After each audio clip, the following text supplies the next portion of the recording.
The frost had crept through every seam of the van by dawn. Sarah Bennett pulled her coat tighter, breath crystallizing in the air between her chapped lips in the frozen windshield. Her hands found warmth against each other for only seconds before she reached toward the back seat, checking on Lucy. No, Emma. 5 years old, swallowed by a sleeping bag 3 sizes too large, cheeks flushed but breath steady despite the cold that had settled into their bones overnight. The heater had died around midnight. Again. Montana winters negotiated with no one. Marcus sat upright in the passenger seat, 14 years carved into the sharp angles of his face, knees drawn to his chest. His eyes tracked the road beyond the ice-glazed glass as though daring the morning to offer something worth hoping for. Behind him, Riley and Owen huddled under blankets that had long since stopped providing comfort, their breath visible in the stale air. 11 and 8, shoulder to shoulder, no tears. The Bennett children had learned that silence kept you warmer than questions no one could answer. Sarah's fingers remained locked on the steering wheel, though the engine had been dead for 3 days. Parked behind a shuttered grocery store on the edge of Glacier Falls, the van had become their only shelter after the tent collapsed under wet snow 2 weeks prior. She closed her eyes just for a second, reaching for some fragment of a plan that didn't start with failure. The knock came sharp and repetitive against the driver's window. Not threatening, but official in a way that made Sarah's stomach clench. Marcus reached for the handle first, jaw set like he'd been preparing for this moment since he learned to walk. She touched his arm and opened the door herself. A woman stood outside, county-issued parka buttoned to her chin, one gloved hand gripping a leather folder, the other raised in cautious greeting. Mrs. Moore, no, wait, Mrs. Bennett? Sarah Moore Bennett? Sarah hesitated, her engineer's mind calculating angles of exposure. That depends on what you're delivering. The woman's smile carried too much sympathy to be simple kindness. My name's Gwen Hargrave, Glacier County Social Services. You're not in trouble. I promise, I'm just here to deliver something. Deliver what? A legal notice? Inheritance from a Catherine Bennett. The name landed like a stone dropped into water too deep to see the bottom. Sarah heard the ripples but couldn't track where they stopped. My grandmother died? 3 months ago. You were hard to track down. Sarah glanced back at her children. Marcus watched with predator alertness. Riley had emerged from beneath the blanket, eyes sharp with intelligence that missed nothing. Owen's small face crinkled in confusion. Emma hadn't moved, still lost in whatever dreams children found when the waking world offered so little. What did she leave us? A house? On Coldwater Ridge. Sarah's stomach turned over. That place wasn't a memory. It was a warning wrapped in 20 years of deliberate distance. Catherine Bennett had been a ghost long before death made it official, muttering about underground rivers and stones that remembered. The family had stopped visiting when Sarah was 15, right around the time the whispers about Catherine's sanity grew too loud to ignore. The social worker shifted her weight, leather folder creaking in the cold. It's different. The property is partially embedded in the rock face. A bit off-grid, honestly, but structurally sound according to county records. There's a full deed and waiver. We can help with the transition if you want to claim it. Sarah looked around the van's interior, ice crystals on the windows. Frost caught in her daughter's eyelashes. Her shoulders sagged under weight that had been accumulating for so long, she'd forgotten what it felt like to stand straight. How far? 20 miles. You'll need chains. I can get you gas. They packed within the hour. The road to Coldwater Ridge carved through forest that grew denser with each ascending mile. Sarah drove with both hands welded to the wheel, eyes locked on the narrowing trail ahead. The van protested every incline, tires spitting slush at each switchback. The farther they climbed from town, the more absolute the silence became. Not peaceful, consuming. Riley sat beside her now, scanning the property documents with the systematic focus that made teachers simultaneously love and fear her. It says the back of the house is built directly into the basalt wall. Her finger traced a line on the surveyor's sketch. That's volcanic rock, right? Owen piped up from behind them. Basalt's dense, doesn't erode easy, strong stuff. Sarah exhaled through clenched teeth. That'd be a first. Something in this family that doesn't fall apart. The silence that followed pressed against their ears. Then Emma spoke, voice quiet but crystalline clear. The house remembers us. Sarah's grip tightened until her knuckles went white. "What did you say, honey?" Emma stared out the window, breath fogging the glass in rhythmic clouds. "I heard it before, when I was sleeping. It knows we're here." Riley glanced at her mother, concern flickering across features too young to carry so much worry. "She's just tired." Sarah forced a smile that felt like lifting concrete. "Yeah, we all are." The van crested the final ridge, and there it was. The house looked grown rather than built, pressed against the cliff face like something the mountain had exhaled. The front wall stood weathered wood bleached gray by decades of wind and snow. But the back was something else entirely, smooth dark stone that seemed to hum with cold, not reflecting light so much as absorbing it into some deeper darkness. The boundary between construction and geology blurred until Sarah couldn't tell where human effort ended and ancient earth began. She parked and killed the engine. The sudden silence rang in their ears. They stepped out into air so cold it burned. The mountain loomed behind them, patient and watchful. Wind whipped through the pines, carrying sounds that might have been branches creaking or something older stirring beneath the snow. The front door hung slightly ajar on its hinges, moving fractionally though no one had touched it. Marcus muttered under his breath, "That's not creepy at all." Sarah moved forward, boots crunching on snow. No one had disturbed since the last storm. She reached the door, heart hammering against ribs that felt too thin to protect anything vital, and pushed. Dust, wood, cold, silence. But something deeper than silence. A presence that didn't welcome them so much as recognize them. The way a house might acknowledge footsteps it had been waiting decades to hear again. The children filed in slowly, taking in narrow rooms furnished with pieces too sparse to be called lived in. Stone embedded in every corner, emerging from walls like bones pushing through skin. In the living room above a coal stove, a folded piece of paper sat under a glass weight on the mantel. Sarah opened it. Catherine's handwriting stared back, angular, precise, impatient with unnecessary words. "Listen for the blue thread. It only speaks when you stop running." Her breath caught somewhere between her lungs and throat. Riley looked over her shoulder, brow furrowed in concentration that aged her beyond 11. "What does that mean?" Sarah swallowed against the tightness in her chest. "I don't know, but I think we're going to find out." The wind scratched softly against window panes as Sarah walked through the narrow hallway, each step raising dust that danced in the weak gray light, filtering through warped glass. The air inside stayed colder than the mountain wind, as though the stone itself refused to hold warmth. Behind her, the kids moved with the careful deliberation of people who'd learned to take inventory before relaxing. Marcus checked every corner, gaze sweeping for raccoons or worse. Riley had her notebook out already, sketching the odd angles where wall met rock with focused precision that came from needing to understand everything she encountered. Owen dragged his fingers along the basalt wall that formed the house's spine, marveling at how smooth it felt, how it drank heat from his skin. Emma just walked, small fingers brushing walls, mouth slightly open, as though tasting the air for information the rest of them couldn't access. Sarah paused in the kitchen. Cast iron pans hung from rusted hooks above a wood-burning stove.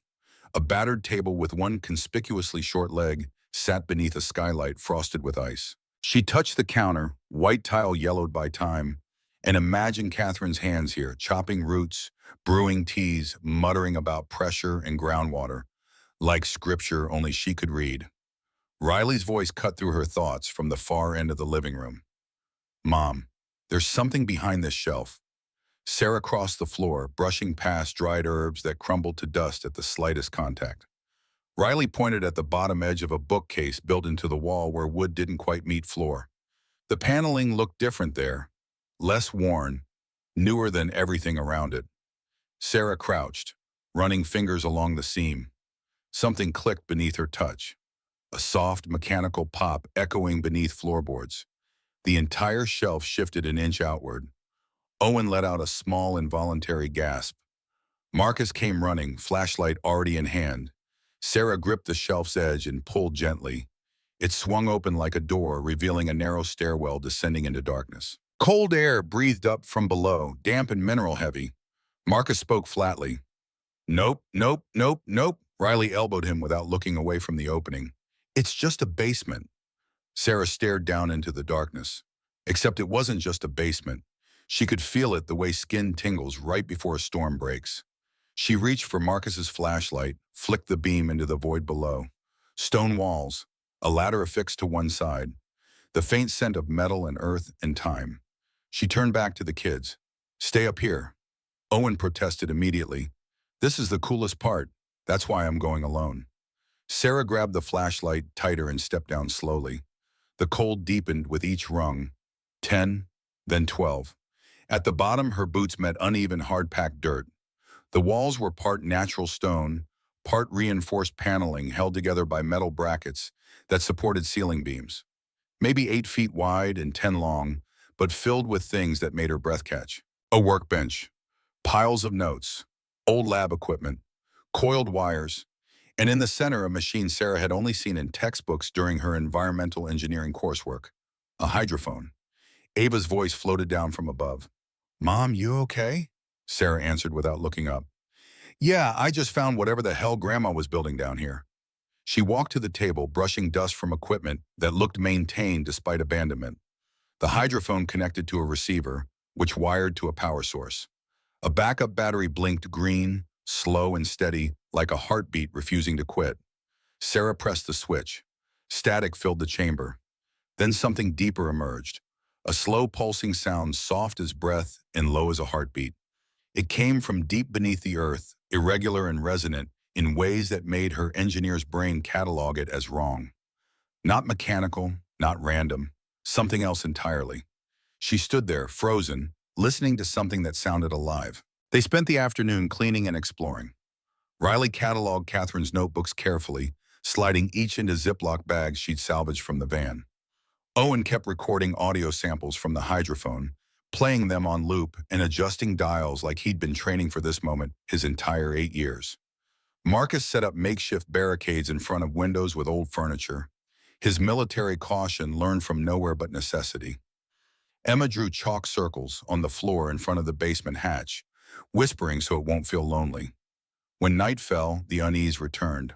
No electricity. They used camping lanterns and candles. Owen insisted on sleeping near the hydrophone. Marcus sat by the door with a metal pipe beside him. Sarah tried to sleep, wrapped in 3 quilts with Emma curled against her chest. At 2:13 a.m., Sarah's eyes opened. Something had changed. She sat up, listening to silence that pressed against her ears until they rang. Then Emma stirred. "It's listening now." Sarah shivered despite the blankets. "What is, sweetheart?" "The underneath." A thud echoed from outside, followed by gravel crunching under heavy, deliberate weight. Sarah moved to the window, careful not to disturb the curtain. She peered through. Down the hill, about 50 yards from the house, headlights flicked off. A dark truck idled for a moment longer, engine noise cutting through the night. Then it reversed into the trees, vanishing behind the slope like it had never existed. Sarah's throat went dry. Someone had followed them here. The next morning, frost glazed every window in patterns that looked almost deliberate. Sarah made instant coffee over a portable stove, hands wrapped around the mug for warmth that barely penetrated.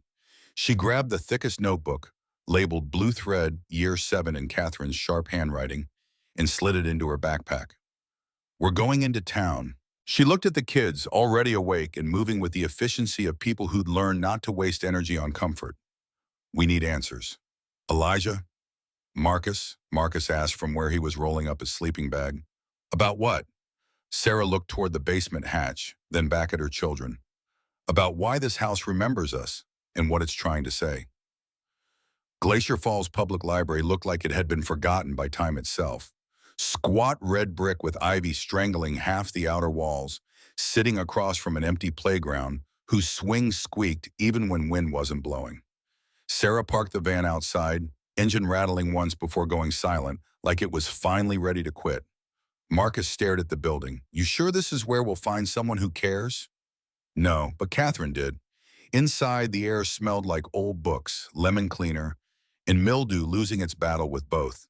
The heating system creaked softly, struggling against November cold. The kids followed her quietly, heads turning as they passed shelves marked with faded paper signs. Montana history, local wildlife, geology and earth sciences. A woman stood at the front desk, Tall, silver hair swept into a bun so tight it looked structural. She wore an olive cardigan, pencil skirt, and wire-frame glasses that glinted in light from a stained glass window behind her. Good morning. If you're here for warmth, you'll have to stay quiet. If you're here for trouble, you'll have to leave. Sarah stepped forward. We're here about Catherine Bennett. The woman's head jerked up, eyes sharpening instantly. You're her granddaughter. She always said you'd come back. Sarah blinked. Did she talk about me? Only to say you'd forgotten how to listen. Sarah exhaled through her nose. Yeah, sounds about right. The woman stepped out from behind the desk, extending her hand. Helen Pierce, head librarian, reluctant town archivist, and the only one who didn't think your grandmother was crazy. Sarah shook her hand, surprised by the grip strength. Sarah Bennett, these are my kids. Marcus, Riley, Owen, and Emma. Helen nodded to each in turn. You brought an army, more like a band of evacuees. Helen tilted her head, studying Sarah with an intensity that suggested she was reading more than appearances. And what are you evacuating from? Sarah reached into her bag, pulled out Catherine's notebook, and placed it gently on the desk. This. Helen opened the cover. Her expression shifted from polite curiosity to focused alertness. She kept writing after they shut her down. Good. Riley stepped closer. You knew what she was doing? I suspected.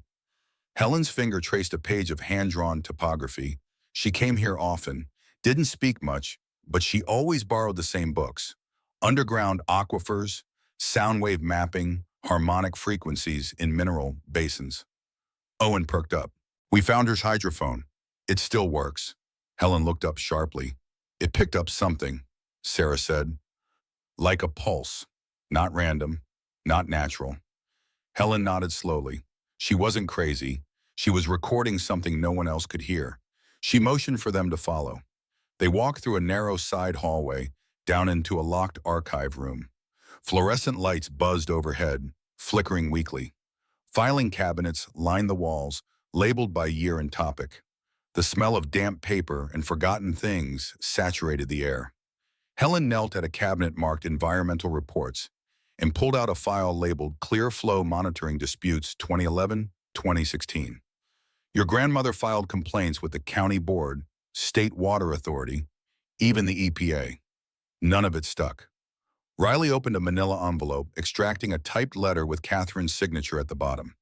The header read, Unauthorized extraction activity observed, Coldwater Ridge. She marked drill site coordinates. Owen leaned in, scanning the first paragraph. They matched the map we found. Marcus finished. She was warning them about drilling where they weren't supposed to be. Helen pulled out a second document. She warned that if they kept drawing from the ridge's aquifer without balancing the pressure, it would cause microfractures. She flipped the page. She even predicted a pressure echo that could be recorded as low-frequency sound. Owen's eyes lit up. That's what I heard last night. The pulses changed rhythm, like sonar signals bouncing off something. Something big, Sarah said, or hollow. Helen closed the folder and stood. She was mapping a voice from inside the earth, and no one listened. Emma, who'd been silent this whole time, walked to the corner of the room and touched a spot on the floor. It sounds different here. Everyone turned. Helen raised an eyebrow. What do you mean, sweetie? Emma pressed her palm flat against the worn linoleum. It's quieter, but deeper, like something's holding its breath. The room stayed silent for several heartbeats. Sarah broke it. What do we do now? We tell someone who won't ignore you, Helen said. There's a man who used to work as a geologist for the state. Dr. James Walker lives in a cabin outside town. Bit of a hermit, but he and Catherine corresponded until the end. Sarah frowned. Why did he leave the state? Because he told the truth once, and it cost him his job. They left the library with copies of Catherine's complaints, coordinates marked on county maps, and Helen's hand-drawn directions to Walker's cabin.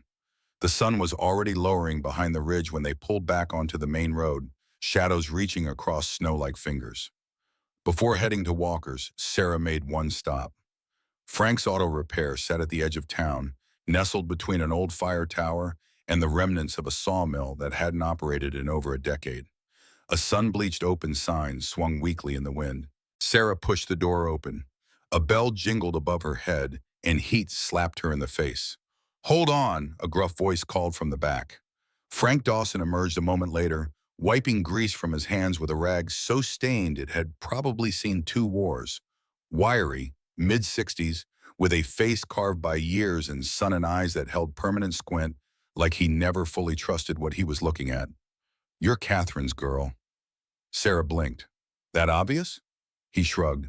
You've got her stubborn jaw. Sarah stepped forward, pulled the notebook from her coat, and placed it gently on the counter. She left this, among other things. Frank ran a finger over the worn leather like he was touching something sacred. Damn, thought maybe they threw all this away after she passed. They didn't. She left it for someone to find. He opened to a page near the middle. Hand-drawn topography, water lines, strange circular notations with numbers and pressure readings. He nodded slowly. She was tracking the shifts long before clear flow started poking holes in the mountain. Sarah stiffened. You knew about that? Frank didn't answer immediately. He closed the book and looked her dead in the eyes. I've been in this town 50 years, watched it dry out before anyone admitted it was thirsty. Wells went funny. Soil turned soft mid-season. One year we lost 3 head of cattle, just. He snapped his fingers, down into the ground. But nobody wanted to hear about that. Catherine listened. Always. Sarah felt the air tighten. Why didn't she tell me? She tried. Letters, packages. But you moved too much. Sarah swallowed against the lump forming in her throat. Frank reached under the counter and pulled out a tin box. It rattled when he set it down. Inside were maps, faded photos, a compass, and something that made Sarah freeze. A metal key, long and thin, hand-stamped with 2 letters. CB. She gave this to me 3 years ago. Told me to hang on to it until you came back. Sarah picked it up. The weight felt oddly familiar, like her hand had been shaped around this object in some previous life. What does it open? Not sure. She said it was beneath the oldest stone. Whatever the hell that means. Frank pulled Marcus over then, spreading a topographic map across the workbench. See these contour lines, son? When they're close together like this, that means steep terrain. These X marks Catherine made, those are pressure points, places where the rock is under stress. Marcus absorbed every word, tracing the lines with his finger. Like weak spots? Exactly. Frank tapped a cluster of marks. Your grandma was teaching herself geology from scratch, reading the land like most folks read newspapers. Sarah watched them, saw something pass between the old mechanic and her son, knowledge flowing across generations like current finding ground. Dr. James Walker's cabin appeared around a curve, small and weathered, tucked behind a thicket of rock and pine. Smoke drifted from the chimney. A wooden sign hand-carved and nailed to a tree read Merc by appointment or apocalypse only. Riley muttered, comforting. Sarah parked and knocked twice. Nothing. She tried again, 3 sharp raps. The door opened mid-knock. A tall, thin man in his 60s stood framed by shadows, wearing an oversized flannel shirt and wire-rimmed glasses. His eyes were pale blue and deeply tired, as though they'd been reading the same sentence for years without understanding it. You're Catherine's? Sarah nodded. Sarah Bennett. These are my kids. Dr. Walker didn't invite them in. He simply turned and walked back into the cabin. The door stayed open. That was the invitation. Inside, the space was packed with books, maps, rocks, and old tech. Oscilloscopes, seismographs, hydrostatic monitors. It smelled like cedar smoke and stale coffee. The table was covered in geological cross-sections and hand-marked surveys. Sarah placed Catherine's notebook on the table. Walker studied it for 10 full minutes without speaking. Finally, he said, she figured it out. Sarah folded her arms. Figured what out exactly? That clear flow, now rebranded as North Flow for marketing, was tapping into the spine of the Coldwater Ridge Aquifer. And not just tapping, tearing. He flipped to a page covered in Catherine's angular script. See this? She maps what she calls blue thread echoes, but they're not metaphors. These are harmonic responses in layered aquifers.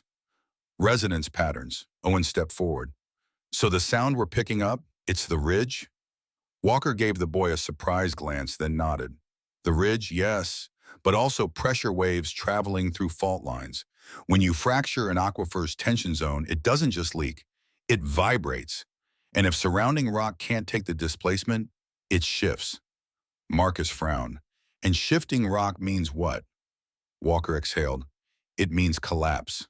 Maybe not today, not even this year, but soon. He pulled out a printout. I mapped this area's seismic readings the past decade. Quiet for a long time. Then in the last 3 months, spikes, micro tremors, all centered near Coldwater Ridge. Sarah stared at the map. Red dots bloomed across the page like infection. Why hasn't the county done anything? Walker snorted. Because North Flow sponsors the Winter Festival, funds half the town's roads, and sells clean water in glass bottles at the farmer's market. No one wants to hear about cracks beneath the ice. Riley flipped to a section Catherine had labeled Stage 2 Harmonic Overlap. She thought the mountain might try to self-correct. That pressure would redistribute. It tries, Walker agreed, but it's running out of time.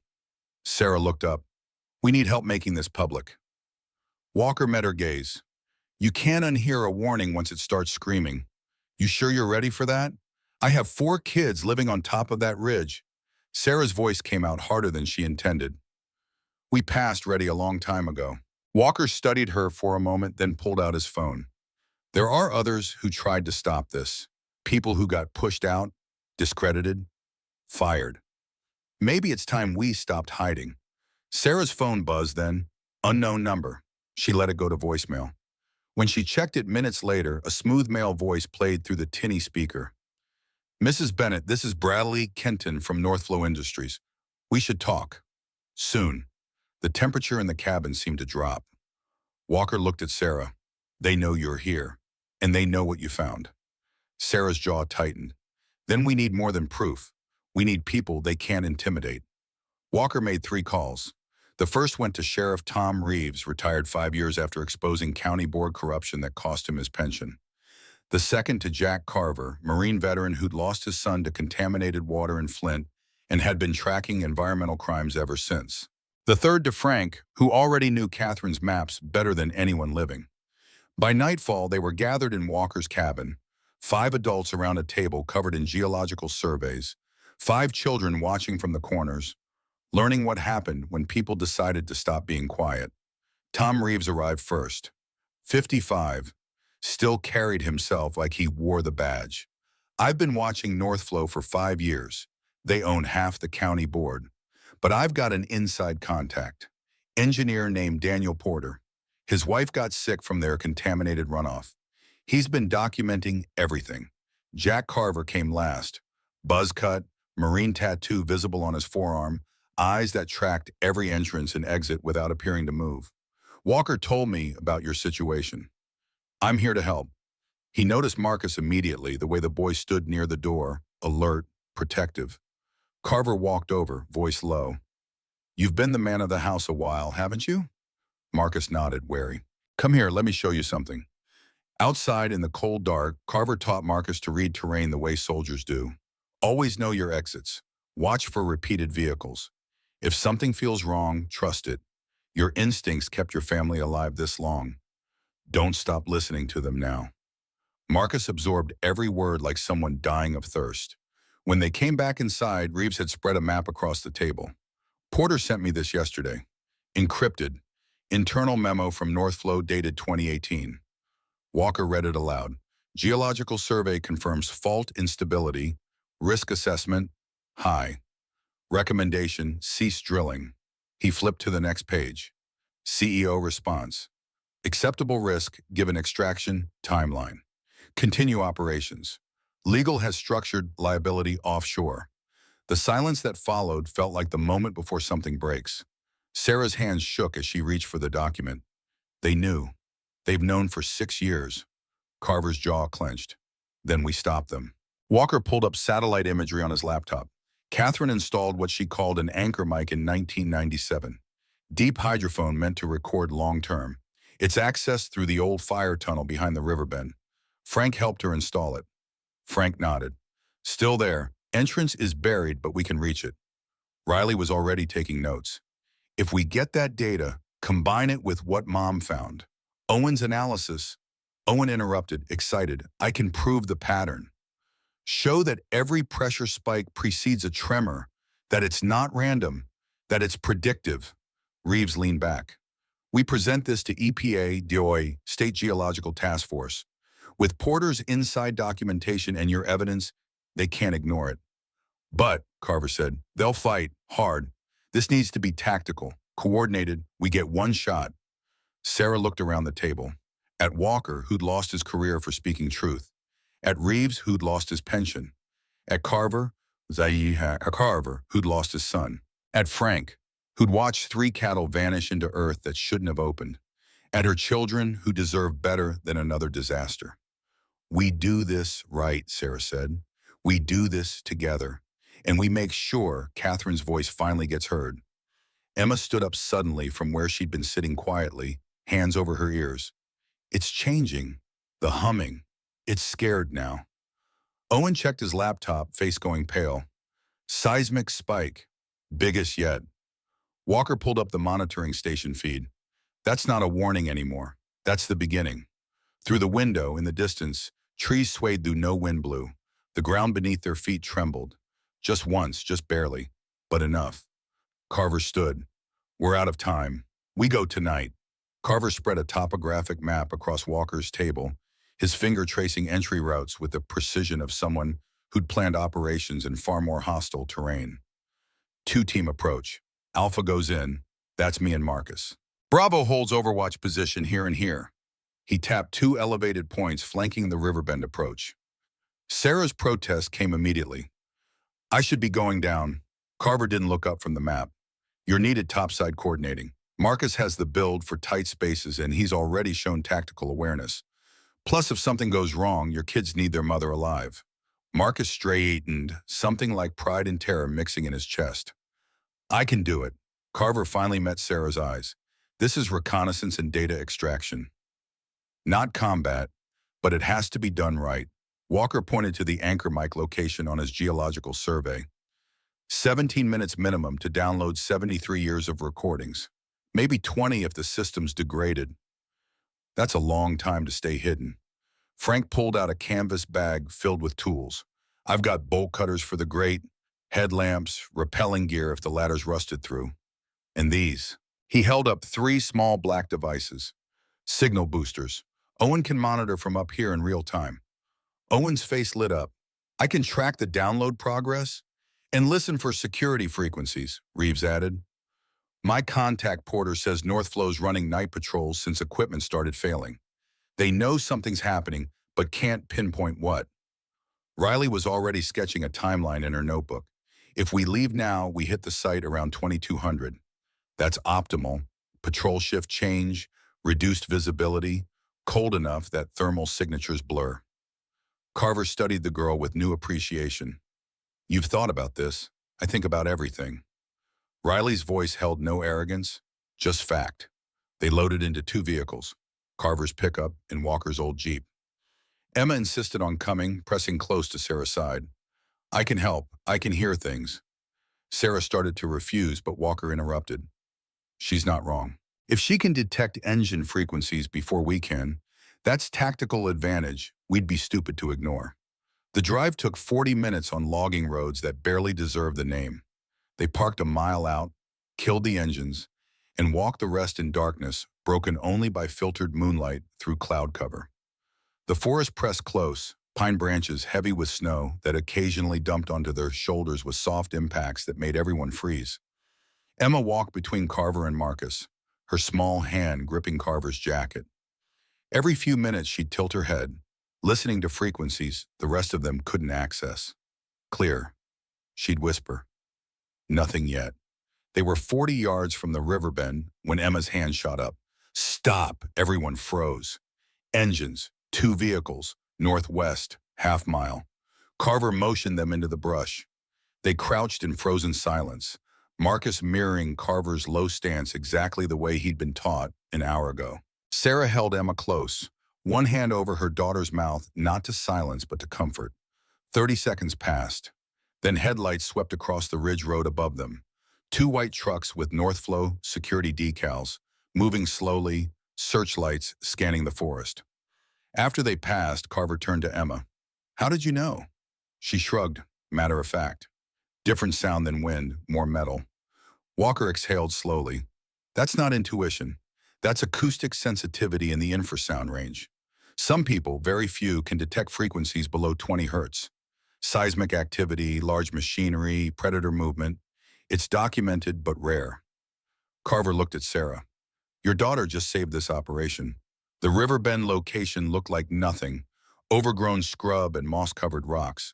Frank led them to a specific spot, kicked away dead branches, and revealed the iron ring Catherine had installed decades ago. The hatch bore her initials stamped into corroded metal, CB. Sarah pulled out the key Frank had given her. It slid into the lock like it had been waiting. The mechanism resisted, then gave with a grinding click. Cold air rushed up, carrying the smell of deep earth and old electronics. Carver went first, testing each ladder rung. Marcus followed, his movements careful but confident. At the bottom, their headlamps revealed a chamber Catherine had carved from stone and reinforced with salvaged materials. A hermit's laboratory dedicated to listening when no one else would. The anchor mic sat on its pedestal, copper oxidized to green, but wiring intact. Walker had been right. Backup power showed green. 73 years of data waiting to be heard. Marcus connected the drive while Carver secured the perimeter, checking the emergency tunnel Catherine had built into the design. Smart woman. Escape route goes northwest, comes up near the old logging camp. Topside, Owen monitored from Walker's laptop. Download initializing. Estimated time 17 minutes 40 seconds. Riley sat beside him, encrypting the data stream in real time. If they cut transmission, at least we'll have partial files. The minutes stretched. Sarah watched the progress bar climb, 15%, 25, 38. Each percentage point felt like lifting stones. Emma suddenly gripped Sarah's arm. More engines, closer. 3 trucks. Reeves checked his radio scanner. Nothing on security bands, because they were running silent. Carver's voice came through the comms from below. How close? Emma tilted her head. Maybe 2 minutes. Coming fast. Sarah keyed the radio. Jack, you need to abort. Downloads at 67%. Marcus's voice was steady. 4 more minutes. You don't have 4 minutes, Sarah said. Then we work faster. Headlights appeared through the trees. 3 Northflow trucks, no running lights, converging on their position. Reeves moved to intercept, stepping into the road in his old sheriff's jacket. Private property, property. You're out of jurisdiction. The lead truck stopped.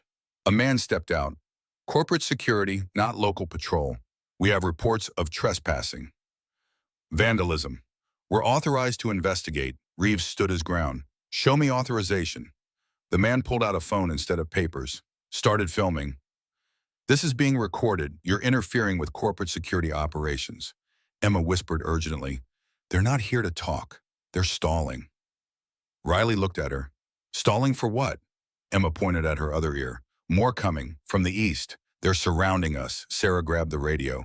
Jack, you're about to be boxed in. Whatever you've got, take it now. Download showed 79%.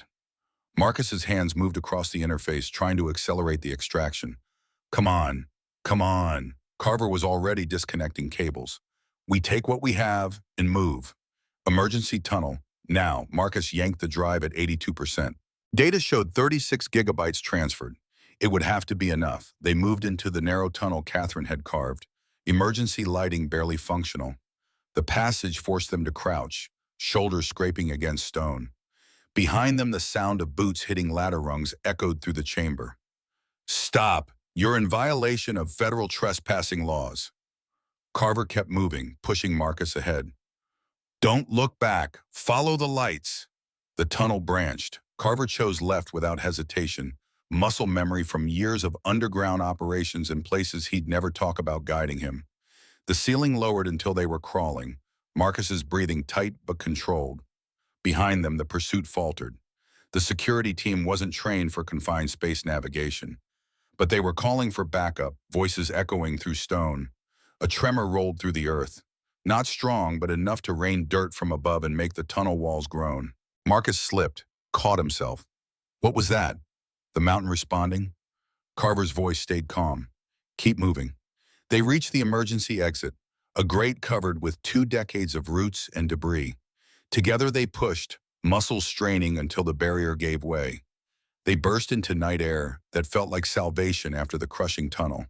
Topside, the situation had escalated. More trucks had arrived, men with flashlights spreading through the forest. Sarah grabbed Emma and Riley, moving toward Walker's jeep. "We need to split up, draw them away from each other." Frank took Owen and headed for his truck, parked on an alternate route.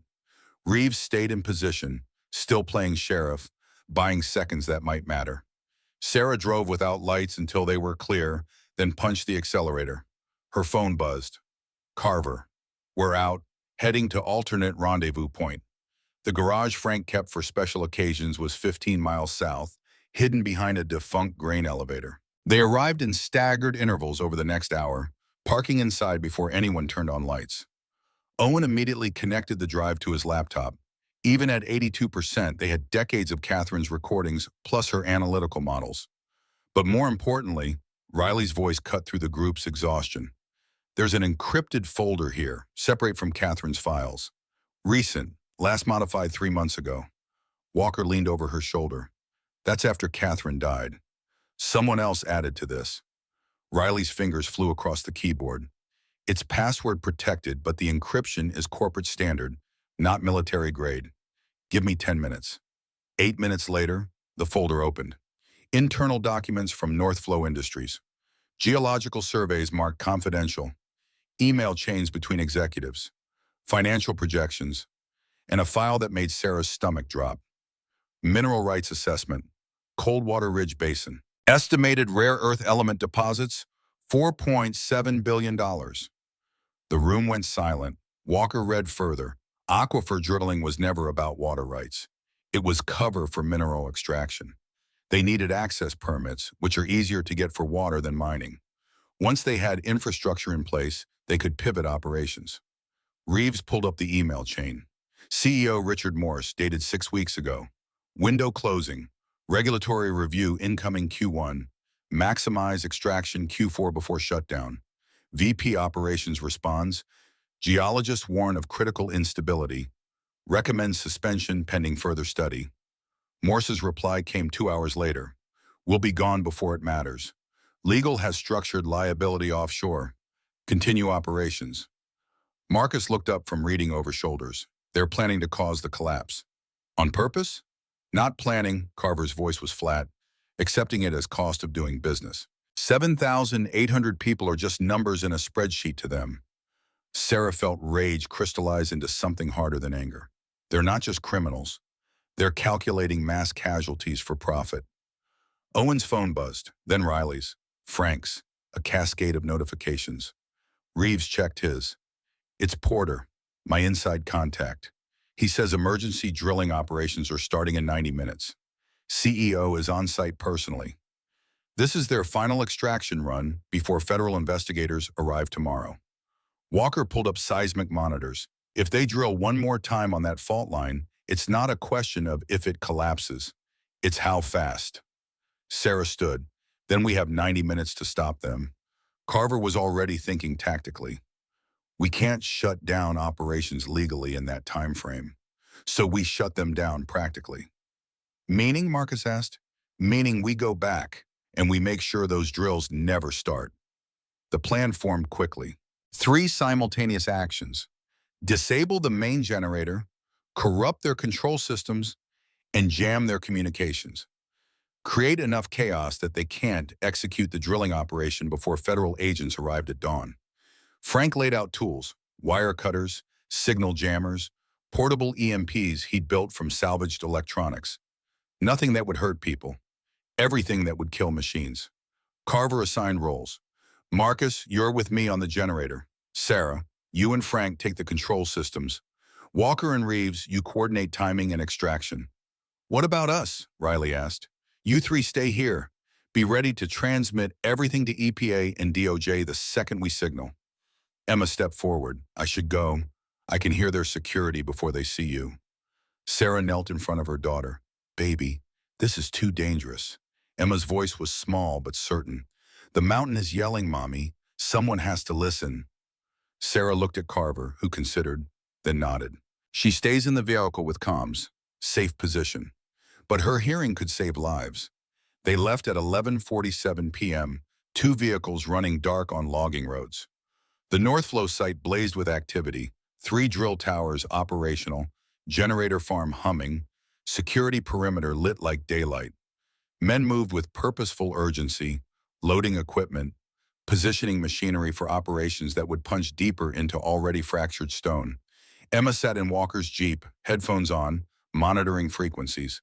Four guards north perimeter, two mobile patrols, diesel generators running at 81% capacity.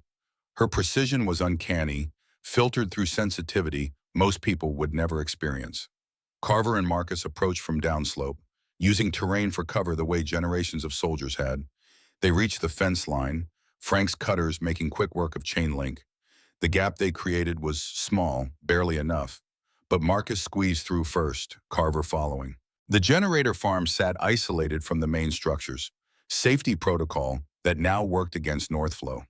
6 industrial units, diesel fuel tanks, electrical distribution panel. Marcus located the main feed while Carver positioned signal jammers. On the west side, Sarah and Frank approached the control bunker. Sarah's engineering background read the infrastructure like language, primary circuits here, backup systems there, network connections vulnerable if you knew where to look. Frank handed her a device he'd assembled that afternoon. Plug this into their network port.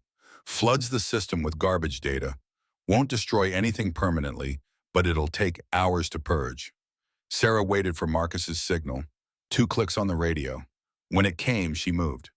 The control bunker door was locked, but Frank had brought keys that worked on any commercial lock if you had patience. 20 seconds. They slipped inside.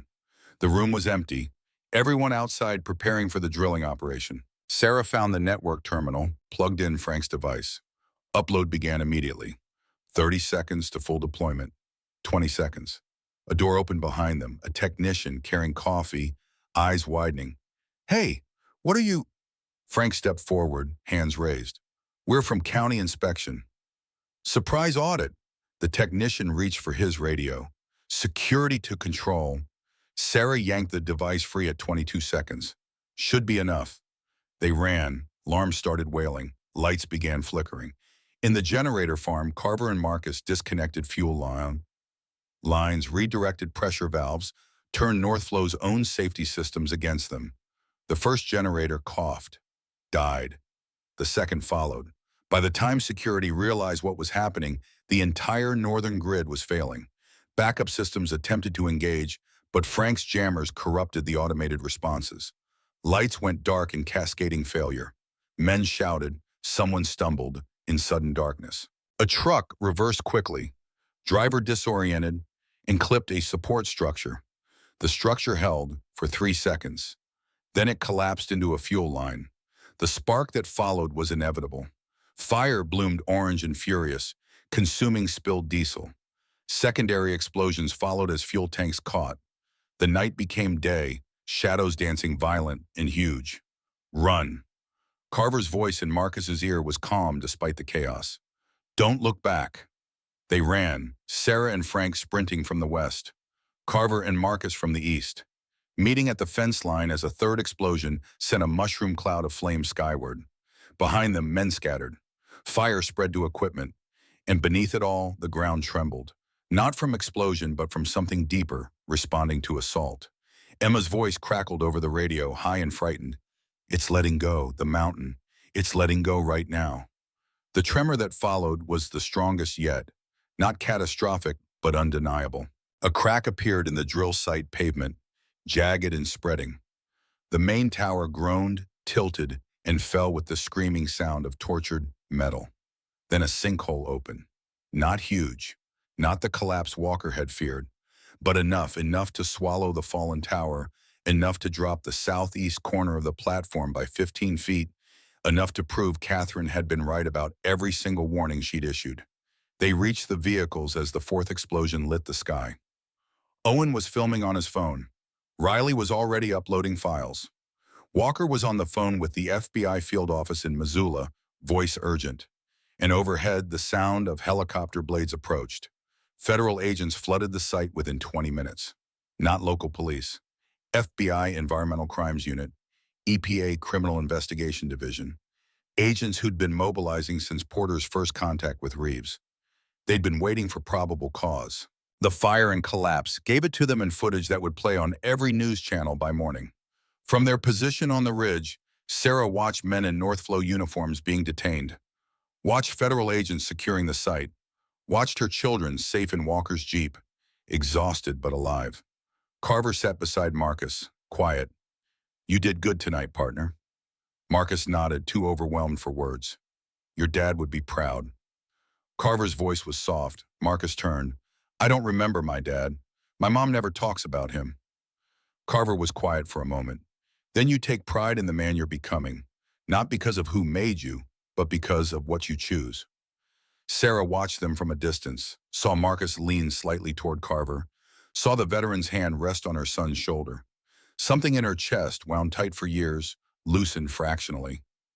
Walker approached with his phone. "Journalist from Bozeman Times, Sarah Jacobson. She's already seen Porter's files, wants our side." Sarah took the phone. "This is Sarah Bennett." The voice on the other end was sharp, intelligent. "Mrs. Bennett, I understand you've been investigating Northflow Industries. I need everything you have. This is the biggest environmental crime story in Montana history." They spent the next 6 hours in Frank's garage uploading files, giving statements, coordinating with federal investigators who arrived in waves. Owen's predictive models, Riley's cross-referenced data, Catherine's 73 years of recordings, Porter's inside documents, the rare earth mineral surveys, email chains proving executive knowledge of risk. By dawn, the story was everywhere. National news picked it up by 7 a.m. The grandmother who tried to warn us, Catherine Bennett's 30-year fight against corporate greed. Sarah's face appeared on CNN, Fox, MSNBC, young mother who'd stopped environmental disaster, living in a van weeks ago, now facing down billion-dollar corporation. Public reaction was immediate. Twitter hashtags, #Justice for Catherine, #Coldwater, Ridge, whistleblower heroes. Environmental groups mobilized. Congressional representatives issued statements. The pressure became too large to contain. At 9:43 a.m., Department of Justice held a press conference. Criminal investigation opened into Northflow Industries, CEO Richard Morse, and 17 executives and engineers. Charges pending: conspiracy, environmental crimes, reckless endangerment, wire fraud, falsification of federal documents. At 10:15, EPA issued emergency cease and desist orders. All Northflow drilling operations suspended nationwide pending review. At 11:02, Daniel Porter walked into a press conference in Helena, his wife beside him, and destroyed any remaining corporate defense. "My name is Daniel Porter. I've been an environmental engineer at Northflow for 8 years. And I'm here to tell you they knowingly endangered 7,800 lives for $4.7 billion in profit." He held up a USB drive. "This contains every document, every email, every falsified report they tried to bury. I'm turning it over to federal investigators, and I'm asking that no other engineer ever has to make the choice between their conscience and their mortgage." The footage went viral within minutes. By noon, FBI agents arrested Richard Morse at Northflow headquarters in Billings. The perp walk, expensive suit, shocked expression, cameras flashing as federal agents walked him in handcuffs to a waiting vehicle, played on loop across every major network. VP Operations arrested at his home in Bozeman. Chief engineer detained at the airport attempting to board a flight to Panama.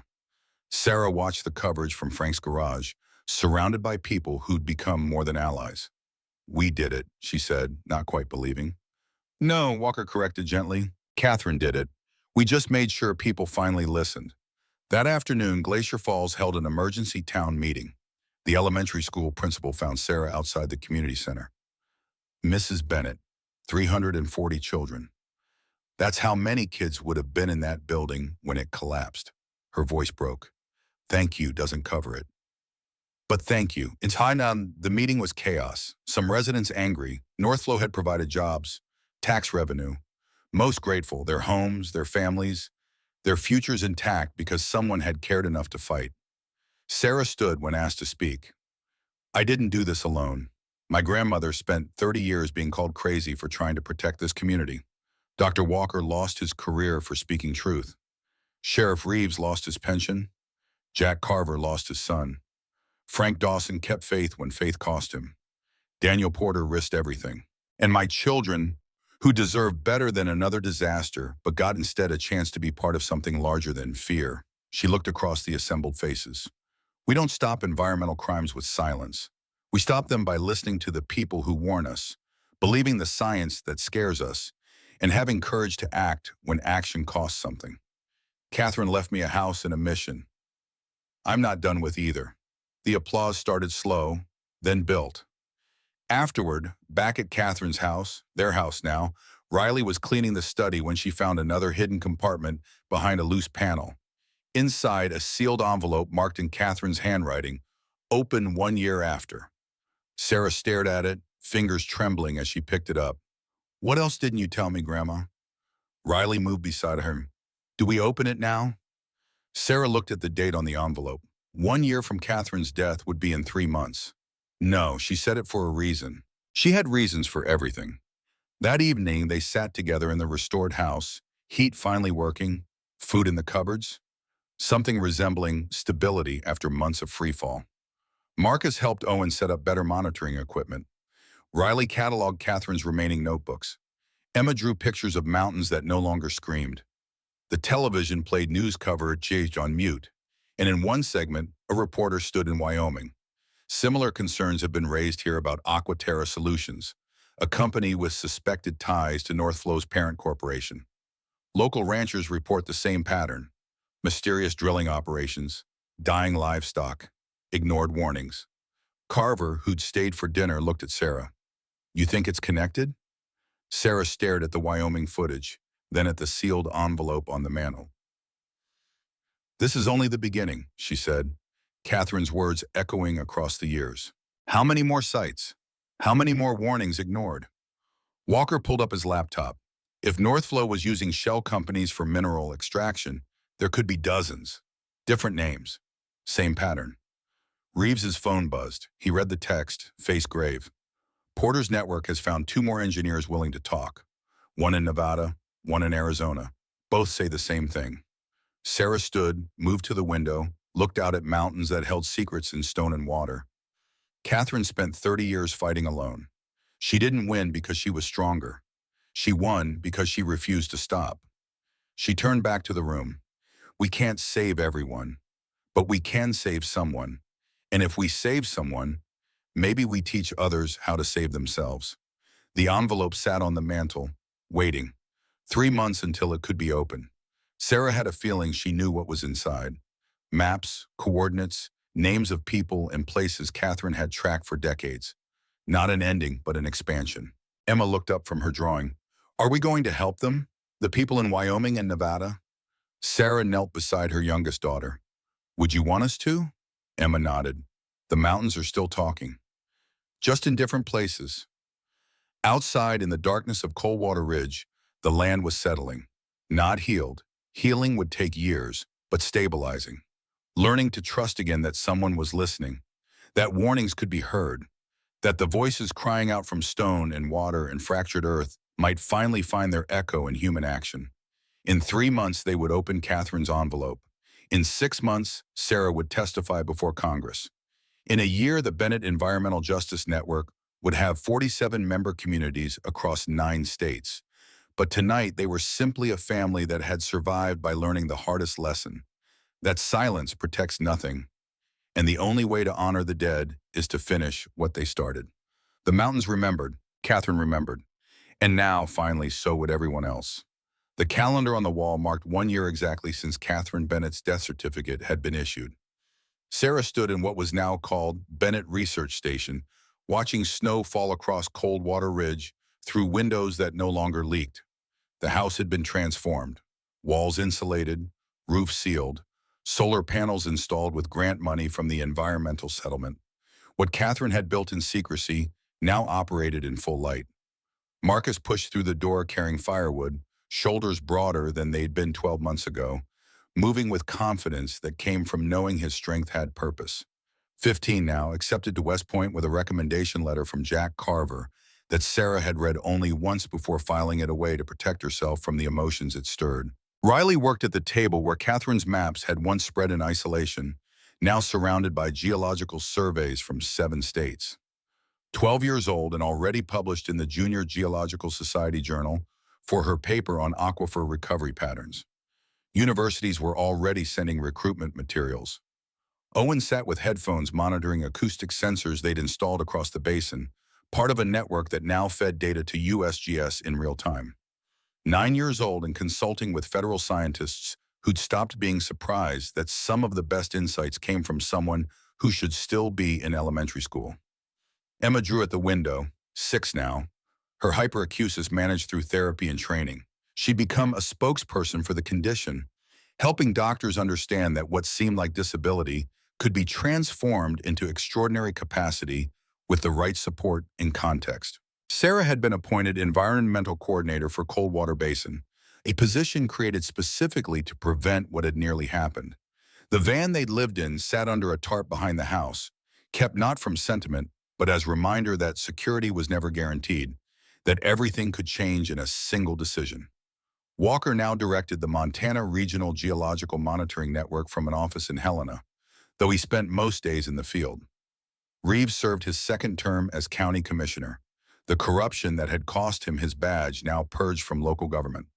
Carver's Veterans for Environmental Justice had expanded to 12 states, teaching communities that military discipline and tactical thinking could protect more than just nations.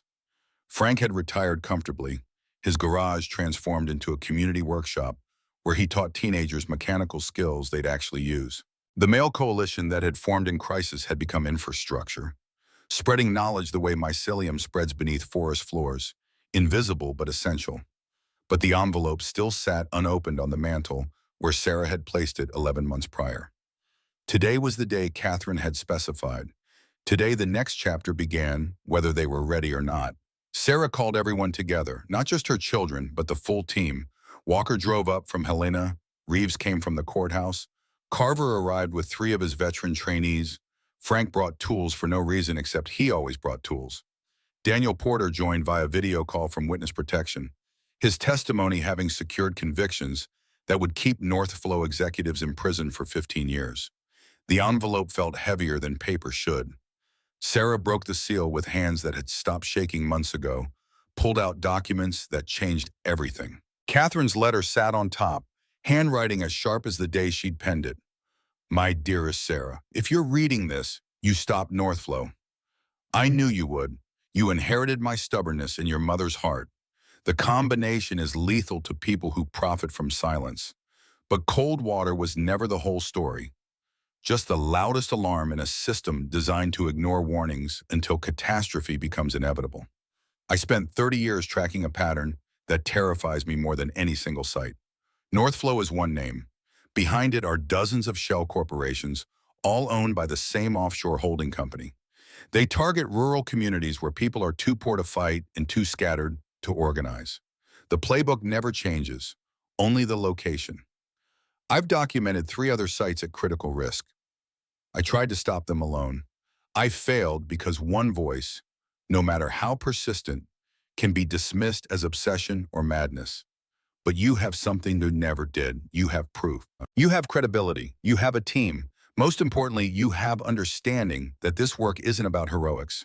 It's about infrastructure, systems, teaching others so the work continues beyond any single person's lifetime. Don't let my death be an ending. Make it the blueprint for beginning something larger than both of us ever imagined. These mountains need voices. Will you be theirs? With all my love and faith, Catherine. Behind the letter, 3 complete research packets. Sarah spread them across the table while everyone leaned in. Wyoming, Powder River Basin, Aquaterra Solutions drilling operations. Same pattern as Northflow. GPS coordinates showing fracture zones. Local contact, Elena Rodriguez, rancher. Predicted timeline to critical failure, 4 to 6 months from current date. Nevada, Ruby Valley, Cascade Resources, lithium extraction using hydraulic methods near fault lines. Contact, Maria Santos, community organizer. Timeline, 8 to 12 months. Arizona, Mogollon Rim, Sierra Water Group conducting fracking near tribal lands. Contact: Tom Whitehorse, Shoshone Elder. Timeline: 6 to 18 months depending on extraction rate. But the fourth document was what made Sarah's breath catch. Corporate structure flowchart showing all four companies: Northflow, Aquaterra, Cascade, Sierra, owned by the same entity. TerraVest Holdings, registered in the Cayman Islands. And beneath TerraVest, 17 other extraction companies operating across the western United States. Walker studied the chart with the intensity he brought to seismic data. This isn't opportunistic. This is systematic resource extraction at industrial scale. They identify high-value sites, exploit weak regulatory oversight, maximize profits, then abandon before consequences arrive. Reeves was already cross-referencing articles of incorporation, all filed within 6 weeks of each other in 2019. Same law firm, same registered agent. This is a coordinated strategy. Owen pulled up satellite imagery. Wyoming site is largest, 5 drill towers operational. If Catherine's timeline is accurate, and we're 11 months into her predictions. 4 months, Riley finished, pencil moving across calculations. Maybe less if they have accelerated operations. Carver studied the tactical overview. Aquaterra will have learned from Northflow's mistakes. Better security, federal investigators watching, but they need probable cause before raiding a site in a different state. Sarah looked at her children, her allies, her family by choice, if not all by blood. We can't do this the same way. We're not saboteurs, we're organizers. Porter's face on the video screen nodded. You need inside sources at each company. My network has been quietly reaching out. There are always engineers who see what's coming and can't live with staying silent. Frank leaned back, considering. You also need local communities ready to fight for themselves. Can't be outside saviors riding in. Has to be their movement that you support. Marcus spoke up, voice deeper than it had been last year. What about Wyoming? If that's the most critical, do we start there? Sarah met Carver's eyes across the table. How fast can we get to Powder River Basin? 6 hours if I drive. His answer came without hesitation. The road trip to Wyoming felt both familiar and foreign. Sarah rode with Carver and Marcus in the truck, Walker following in his Jeep. Riley and Owen stayed behind with Frank, coordinating remote support. Emma came. Her hearing had already proven invaluable, and Walker had convinced Sarah that keeping her in sanitized safety would waste the gifts biology had given her. They crossed into Wyoming as sunset painted the Bighorn Mountains in shades of amber and rust. The landscape shifted, Montana's dense forests giving way to high desert and scrubland. The Powder River Basin stretched vast and wounded, strip mining scars visible from the highway, drilling operations dotting the horizon like industrial lesions.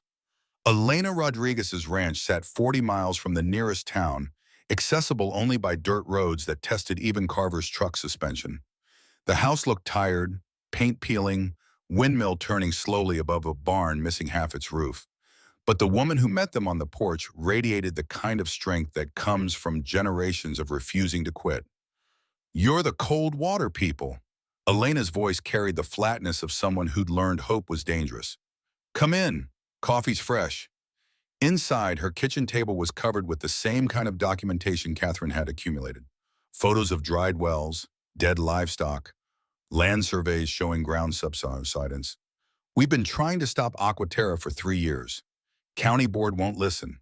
State Environmental Office says we don't have standing. Federal EPA says it's state jurisdiction. She poured coffee with hands calloused from work that never ended. We're ranchers and teachers and mechanics. We don't have lawyers or scientists or whatever else rich people use to protect themselves. Sarah placed Catherine's research on the table beside Elena's photos. My grandmother tracked this for 30 years. Here's what she found. Here's how we stopped Northflow.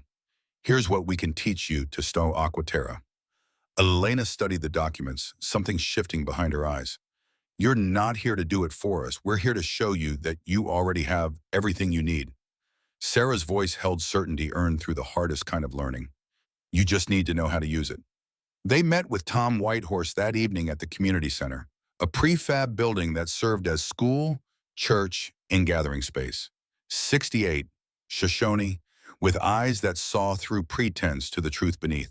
He'd brought 15 others, ranchers, shop owners, a veterinarian, 2 teachers, a tribal council member. Tom spoke first. This land has been crying out for 5 years. Aquaterra tells us it's legal, it's safe, it's necessary. But my grandfather taught me that when white men say something is necessary, they mean it's profitable. When they say it's safe, they mean they won't be here when consequences arrive. Sarah unpacked their evidence, acoustic data, seismic predictions, the corporate structure showing Aquaterra was North Flow under a different name. This is what they did in Montana. This is how we stopped them. But we stopped them because the community decided it mattered more than fear. The veterinarian leaned forward. "What do you need from us?" Walker answered. "Soil samples, water samples, documentation of changes, livestock health, well depth, ground stability. Create a record they can't dispute." Carver added, "Security protocols. They'll send people to intimidate, to surveil, to disrupt. You need to be ready. And most importantly," Sarah met each person's eyes. Inside sources, someone at Aquaterra who sees what's happening and can't stay quiet. Someone like Daniel Porter. Elena spoke quietly. James Chen, environmental engineer, Chinese-American, 42, wife and 2 kids. He's been documenting violations for 18 months, but he's terrified. Says they've threatened his family. Carver straightened. "I'll talk to him. Military to civilian. Sometimes that bridge is easier than civilian to civilian." They spent 2 days in Powder River Basin. Walker collected samples, training locals in proper methodology. Riley and Owen worked remotely, setting up encrypted communication networks. Sarah taught documentary techniques, how to preserve evidence, how to structure complaints that federal agencies couldn't ignore. Emma walked the land with Tom, listening to frequencies he couldn't hear but understood instinctively. She pressed her palm to the ground near the main drill site. "It sounds angrier than cold water did, closer to breaking." "How much closer?" Tom asked. Emma tilted her head, filtering signals through neural pathways most people would never develop. "Weeks, not months." The timeline Walker had estimated was collapsing faster than predicted. That evening, Carver met James Chen at a truck stop 30 miles from the drill site. Chen arrived nervous, checking mirrors, hands shaking as he gripped a coffee that had gone cold. "I can't be seen talking to you." His Mandarin accented English was precise, engineer-trained. "They have security following anyone who asks questions." Carver kept his voice level, the tone he'd used with frightened civilians in Afghanistan who'd wanted to help but were terrified of retribution. "I'm not asking you to be a hero. I'm asking if you can live with yourself if you stay silent." Chen's eyes filled. "My wife got sick 8 months ago, neurological symptoms. 3 other families near the drill site have the same thing. Company doctor says it's coincidence, but I've seen the contamination reports they're hiding." "How do you get the reports out?" Chen reached into his jacket, pulled out a USB drive. "On my phone. Already done. Everything's here. But if I come forward publicly, they'll destroy me. My visa status, my career, my family's safety." Carver leaned forward. Daniel Porter thought the same thing. Now he's a national hero. His wife is getting treatment at Mayo Clinic paid for by Victims' Compensation Fund. His kids will have their college funded by whistleblower rewards. And the executives who threatened him are in federal prison. The calculation played across Chen's face. Fear versus conscience, security versus integrity. "How long do I have?" "As long as you need. But the mountain doesn't negotiate timelines." Chen nodded slowly. "I'll do it. But I need protection, real protection. You'll have it. Reeves is already coordinating with FBI field office. You'll have federal witness protection before you testify." 2 days later, they had everything. Chen's documented violations, local community organized and trained, media contacts primed, federal agencies notified. But they needed one more element. Sarah stood with Elena on a ridge overlooking the Aquaterra site. "Tomorrow you file the complaint with EPA. Chen goes public the day after. Federal investigators will have probable cause for immediate intervention." Elena stared at the drill towers. "And if they drill before investigators arrive, then we buy time the same way we did in Montana. Non-violent disruption. Peaceful protest blocking access roads. Make it impossible for them to operate until federal authority arrives." Elena smiled grimly. "Ranch families know about blocking roads. We've been stopping cattle thieves for 100 years." The next morning, Elena Rodriguez stood in front of news cameras outside the county courthouse. My name is Elena Rodriguez. My family has ranched this land for 4 generations. And I'm here to tell you that Aquaterra Solutions is killing the Powder River Basin the same way North Flow tried to kill Coldwater Ridge. Behind her, 47 community members stood in solidarity. Tom Whitehorse, the veterinarian, teachers and mechanics, and people who'd never considered themselves activists until their home needed defending. She held up Chen's USB drive. This contains 18 months of documented evidence from an Aquaterra engineer who couldn't stay silent. Contamination reports, falsified safety inspections, internal memos showing executives knew about geological instability. We're filing formal complaints with EPA, Wyoming DEQ, and Department of Justice. And we're asking federal investigators to act before another community faces what Coldwater almost faced. The footage was everywhere within hours. At 3 p.m., James Chen held his own press conference from an undisclosed location, FBI agents flanking him for protection. I'm an environmental engineer. I took an oath to protect public safety. That oath matters more than my chaong, my career, or my fear. Aquaterra Solutions is operating 5 unauthorized drill sites. They've falsified soil stability reports. They've hidden contamination data showing heavy metal poisoning in local water supplies. And they're continuing operations despite knowing that catastrophic collapse could occur within weeks. By 6 p.m., EPA had issued emergency cease and desist orders. Federal investigators were en route. Aquaterra's regional manager was detained attempting to destroy documents. Sarah watched the coverage from Elena's ranch, exhausted but steady. "One down," she said quietly. Carver stood beside her. 17 more to go, according to Catherine's documents. Maria Santos from Nevada called that evening. "Mrs. Bennett, I saw the news from Wyoming. Same thing is happening here in Ruby Valley. Can you help us?" Sarah looked at Walker, who nodded. Reeves was already pulling up maps. Frank was packing equipment. "We can be there in 2 days. But we're not coming to save you. We're coming to show you how to save yourselves."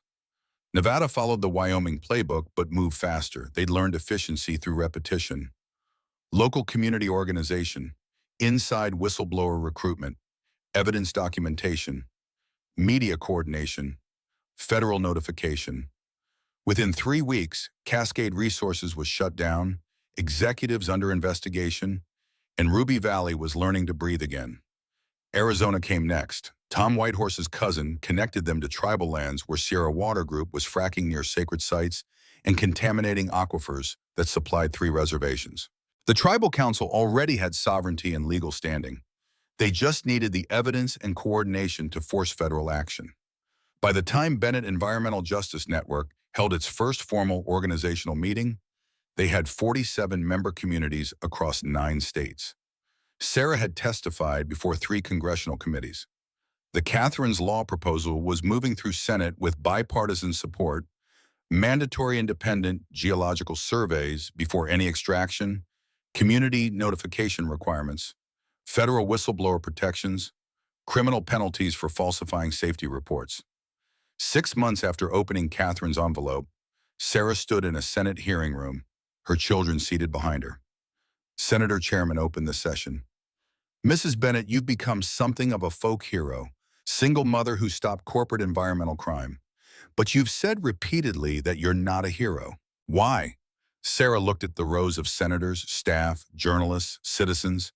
"Because heroism implies individual exceptionalism. What we did in Montana wasn't exceptional. It was necessary. And it only worked because we built infrastructure, systems, networks, training, support." She placed Catherine's original notebook on the table. "My grandmother spent 30 years being called crazy for doing what scientists are supposed to do: observe, document, warn. She was dismissed because she was a woman, because she lived rurally, because she didn't have institutional backing. We don't prevent environmental disasters by waiting for heroes. We prevent them by listening to the people already sounding alarms, by believing science that's inconvenient, by having courage to act when action costs something." Senator from Montana followed up. "The Catherine Bennett Environmental Protection Act has unprecedented support. What will it actually change? Everything and nothing." Sarah's voice was steady. "Laws don't enforce themselves. They require people willing to use them. What Catherine's Law does is create scaffolding, legal framework, But communities still have to climb that scaffolding, still have to do the work. We can't legislate courage. We can only make courage less expensive. The room was silent for a moment. Then another senator spoke. Your children are here today. What do you want them to learn from this experience? Sarah looked back at Marcus, Riley, Owen, Emma, children who'd grown up in a van, who'd learned to read geological surveys before they mastered long division, who'd faced down corporate lawyers and federal agents and never stopped believing their voice mattered. I want them to learn that the world only changes when people decide it will, that your power comes not from waiting for permission, but from understanding you already have everything necessary. That silence protects nothing, and everyone who's ever mattered in history mattered because they refused to stay quiet when quiet was easier. Owen testified next, youngest expert witness in Senate history. He presented acoustic analysis showing patterns across 19 sites nationally, 11 showing critical signatures. The Earth tells us what's happening. These are pressure waves that precede geological failure. My grandmother taught me that listening isn't passive. It's the most active thing humans can do. Emma demonstrated her hyperacusis for the committee. When they played test frequencies inaudible to everyone else in the chamber, she reacted precisely at 18.7 hertz, the seismic precursor frequency Walker had identified. Some people can hear disasters before they happen. That's not magic. That's biology. Maybe instead of dismissing what we don't understand, we should ask what we can learn from people who experience reality differently. The hearing went 5 hours. By the end, Catherine's Law had gained 12 additional co-sponsors. 3 weeks later, the Senate passed the Catherine Bennett Environmental Protection Act 67-32.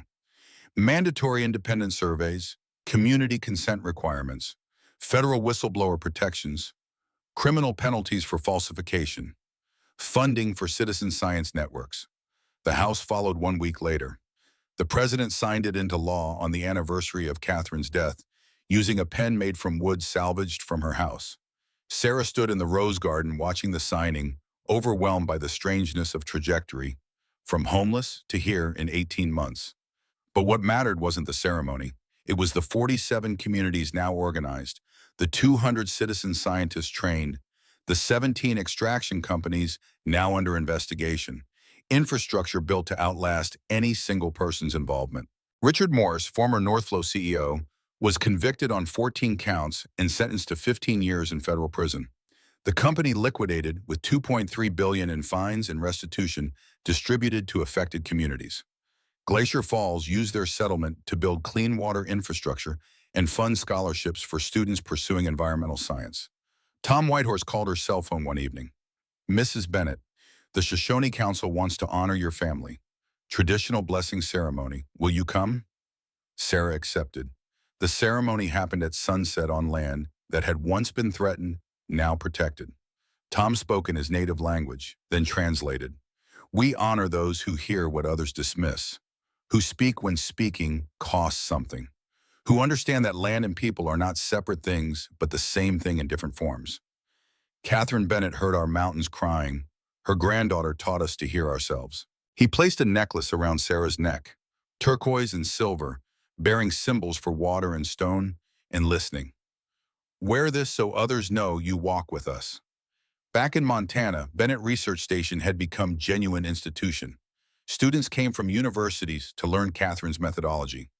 The mobile lab they'd built, painted with Catherine's blue thread design, traveled to communities requesting training.